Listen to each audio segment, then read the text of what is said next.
Danas radim burek challenge sa svojom sestrom Labambom, koja je mlađa od mene 2 kile. Nice. Šta lažeš, manipulator jedan? Mlađa sam od tebe čak 2,5 kile. Ispred mene i moje sestre Labambe je po 10 bureka. Ko prvi pojede, pobjedio je. Ko izgubi, brije obrvu. Ha? I 4 sad. What is that? Sjećaš ti, sestro, kako smo mi mater pojeli kravu za 2 dana? Oj, sjećam se. Brate, znaš da nas se loptom prebla. Ja sam krv pišao. Sjećam se, mene sve bolo. A znaš ti, kad smo mi na onog čuvog Benjija. Dušo moje, kakav je Benji bio.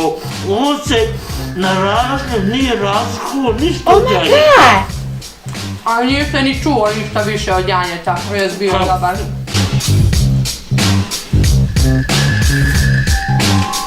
Oj, brate, vi fine zavise. Are you sure about that?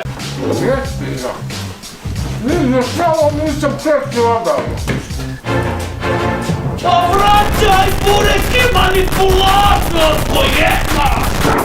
Vraćaj bureke! Ko se derete, ne mogu spavati od vas! Ma teka tvoja odmah bureke! Oj, ne, Vraćaj bureke! A evo ti gladni, hajduče! 1, 2, 3, 3,5, 4,5. Pa gdje je po bureka? Gdje je po bureka? Gdje je po bureka? Gdje je po bureka? A kud je primi u kuću, sestro? Da Bog da te kamion udario. Sestro, za ovo bureka javno te se odričem. Moje su ti vrata zatvorena za cijeli život.